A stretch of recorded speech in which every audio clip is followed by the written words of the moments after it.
Salut Simon! Salut, ça va? Salut, ça va? J'ai amené de la lecture avec moi. Parfait! Bon, ben, un gros merci d'avoir accepté notre invitation. Ah, ça me fait plaisir. Pour parler de lutte, je suis toujours là. Ben oui, ça, ben, tu sais, j'aurais pu t'inviter pour parler de tes courts-métrages.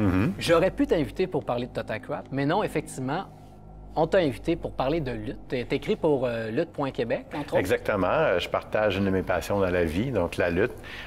Sur lutte.québec, je parle surtout de BD, mais je m'intéresse aussi au cinéma qui met en vedette, autant des lutteurs qui met aussi en vedette le domaine de la lutte. Et même la littérature, tu me disais que tu avais un livre dans... Oui, j'en ai un roman, même québécois, qui se passe dans le domaine de la lutte. Donc, je peux commencer par le cinéma. En fait, il y a une chronique sur le site lutte.québec, mais qui n'est pas faite par moi, qui est faite par Mathieu Lavic, qui parle aussi de la lutte au cinéma. Donc, c'est sûr que si on parle de lutte au cinéma, bien c'est sûr qu'on va parler de Santo, le lutteur mexicain. Mais c'est pas le seul lutteur mexicain qui fait des films. En fait, ce sont plusieurs lutteurs au Mexique à avoir fait des films parce que Santo, dans l'entrevue, on parlait entre autres de Blue Demon, puis tu parlais d'un autre, toi, qui... il y a Tini Blas, il y a Mil Mascara, qui, lui, est encore vivant. Puis dans les 70 avancés, il fait encore des films et des fois, il remonte aussi dans l'arène. On répertorie à peu près combien justement de films avec des lutteurs mexicains? Juste Santo, il y en a au moins une quarantaine. C'est sûr que c'est même plus. Blue Demon en a fait au moins, je dirais, une vingtaine et plus, parce qu'il a fait des films avec Santo. Dans certains films, il est avec lui contre des méchants, comme Dracula ou Frankenstein ou peu importe. Oui, il y a des crossovers. Oui, puis des fois, il est contre Santo. Donc, c'est ça. Oui, c'est ça. Moi, je voulais en fait que tu nous parles du lutteur, parce que c'est un peu comme au Mexique, c'est un peu un super-héros. Ça a un peu la même... Bien, les lutteurs mexicains font partie du folklore. En fait, c'est leur super-héros. Aux États-Unis, les super-héros, c'est ce que tu vois dans DC Comics ou Marvel. Mais au Mexique, c'est vraiment les lutteurs mexicains. On les retrouve dans les BD, dans le cinéma. Donc, il y a un film que je voulais particulièrement vous parler parce que je l'adore. C'est Les Champions de la Justice. J'en ai même des extraits. Je dis que je l'adore parce que j'en passe des extraits à Total Crap. Donc, en fait, en gros, l'histoire, c'est sûr que c'est un série B là, ou nanar, comme Isabelle dirait pour sa chronique à votre émission. C'est ça. L'histoire, c'est un scientifique fou aidé d'une armée de nains habillés en spandex rouge avec une cape. Ils kidnappent des gens de Miss Univers, des filles qui font partie d'un concours de beauté. Ils veulent leur laver le cerveau, mais on ne sait pas pourquoi. Puis là, c'est là qu'entrent en scène les lutteurs pour aller retrouver ces filles-là. Et à un moment donné, il y a une scène où le scientifique fou, il sort une pilule, puis ça lui permet de disparaître. C'est n'importe quoi. Là, justement, tu dis qu'il y a des nains. Est-ce que, comme au Québec, il y avait un intérêt pour la lutte avec des nains? Parce que ça, il y avait beaucoup ça au Québec. Au Mexique... Entre les matchs principaux, les luttes principaux, il y avait comme des... En fait, au Mexique, ils appellent ça les mini. OK. C'est comme une genre de catégorie. C'est pas nécessairement ceux qui ont des traits physiques de nains. C'est vraiment juste une catégorie. Donc, tu en as, oui, qui ont des traits physiques caractéristiques qu'on retrouve chez les petites personnes. Mais il y en a d'autres qui sont juste petits. Exactement. Il y en a que, je sais pas, ça peut être 5 et 2 et moins, mais tu as même du monde qui sont 5 pieds qui vont lutter avec les poids lourds, si on peut dire. Ils ont même une émission consacrée à la lutte de petites personnes mexicaines. Encore aujourd'hui. Oui. En fait, on peut en prendre la suivre à chaque semaine sur un autre réseau de télé que celui où on passe présentement. Parce qu'on a accès à ça au Canada, sur un des réseaux sur le câble multiples qui se retrouvent. Fait que ça, c'est ce qui a... Puis le film, est-ce qu'il se trouve facilement? Je dirais que Les Champions de la Justice, en anglais, Champion of Justice, va se trouver sur YouTube, par exemple. Ou peut-être en espagnol, si tu es chanceux, tu vas le trouver avec des sous-titres. Mais c'est un petit wise, tu sais comment trouver des films sur Internet, il y a des chances que tu le trouves. Parce que c'est quand même un film assez connu au Mexique. Donc sinon, je me suis dit, je vais amener des BD, vous parler de BD. Oui. En fait, il y a plusieurs types de BD qui parlent de lutte. Il y en a qui ont été publiés par la WWE ou la WCW qui mettent en vedette leurs personnages de lutteurs, mais je me suis dit que c'est un peu moins bon comme type de littérature. Je me suis dit, je vais amener DVD qui sont comme des biographies de lutteurs. Et il y en a 2 qui sont sortis dans les 2 dernières années qui mettent en vedette André le Géant, Jean Ferré, qu'on a connu au Québec, André the Giant. Celle-ci a été publiée il y a 2 ans, a été éditée en français l'été dernier par les éditions La Pastèque. La Pastèque qu'on connaît entre autres pour les Pauls. Exactement. C'est ça. Donc, c'est une BD de Bugs Brown. Et donc, je dirais qu'elle est plus drôle, plus humoristique que celle-ci. Mais les 2 parlent de la vie d'André le Géant. Mais elle, c'est vraiment, ça s'intéresse au début dans la lutte d'André. En fait, il vient de France et il a commencé en 1963, mais nous, ici, on l'a connu seulement qu'en 1973. Okay. Puis souvent, dans les livres d'histoire sur la lutte, on parle beaucoup du moment où est-ce qu'il est arrivé en Amérique du Nord, mais sa période en France et un peu partout dans le monde est assez importante. Okay. Donc, c'est ça. Ça parle de ses débuts dans le domaine de la lutte.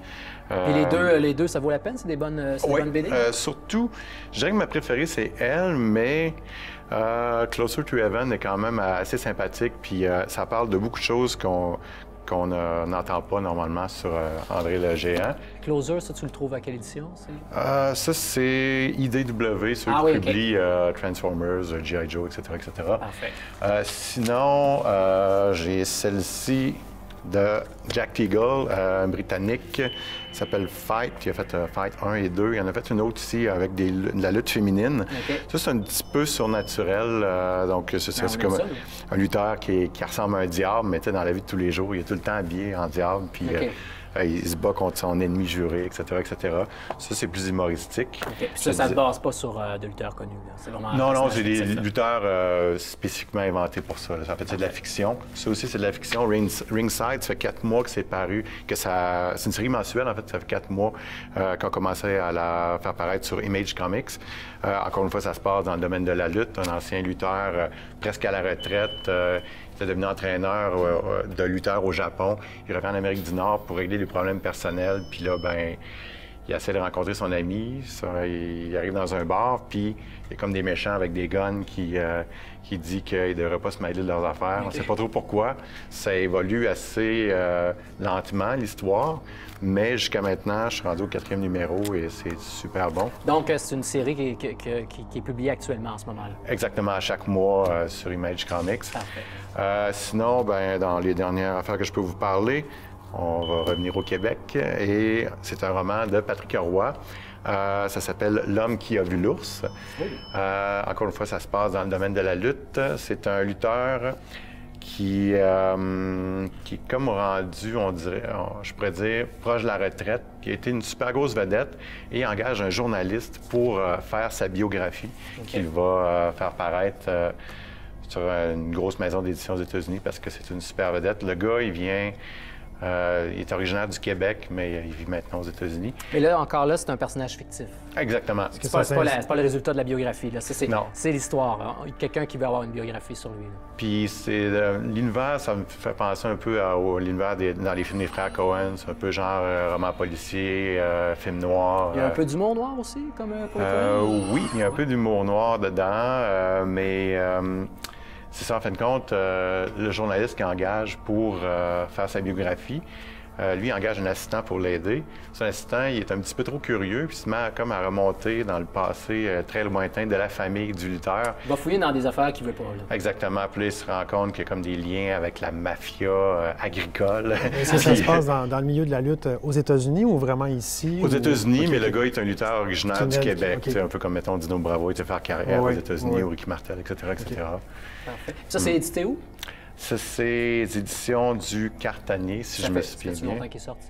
Ça, c'est sorti l'été dernier.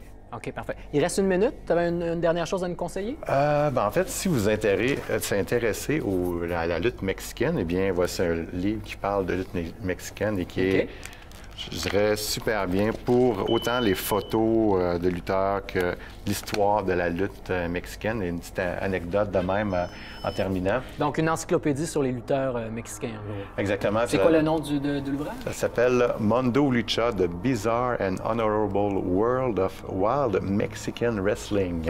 Il est seulement accessible en anglais? Pour l'instant, malheureusement, oui. Okay. Puis c'est ça, aujourd'hui, j'étais en train de le lire, puis il y avait une petite anecdote que je peux compter en terminant. C'est qu'un un des premiers lutteurs mexicains à porter un masque, parce qu'au Mexique, le masque est super important pour les lutteurs. Bien, son entrée vers l'arène, parce que chaque lutteur, son entrée est très importante, ça fait partie du show. Mais lui, il arrivait avec un sac rempli de chauves-souris vivantes, puis il laissait aller dans la foule. Puis lui, il s'en foutait carrément si les chauves-souris allaient mordre des gens dans la foule. Lui, ça faisait partie du show. Il perd du public, là, pour ça. Au pire, s'il attrape la rage après cette fête mort. Lui, était-tu un bad guy ou un good guy, ou c'est pas aussi important dans la lutte mexicaine que pour... C'est très important, mais malheureusement, c'était pas précisé s'il était... Parce qu'au Mexique, les méchants s'appellent les rudos.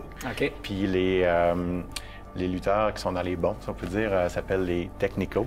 Et c'est vraiment important pour la foule, encore plus, je dirais, qu'aux États-Unis, de prendre pour les bons. Ça se définit dans leur style, j'imagine, avec les noms, technicos. Oui, bien, rudo, on s'entend qu'ils sont comme des brutes, puis les autres sont plus techniques. Là. Parfait. Bon, mais un gros merci pour nous avoir fait ce survol de la figure du lutteur en fiction. C'est très généreux de ta part. Bien, merci de m'avoir accueilli. Donc, c'est maintenant le temps d'aller à la pause. On revient tout de suite après pour une chronique d'Isabelle Grondin, Nanar de l'au-delà.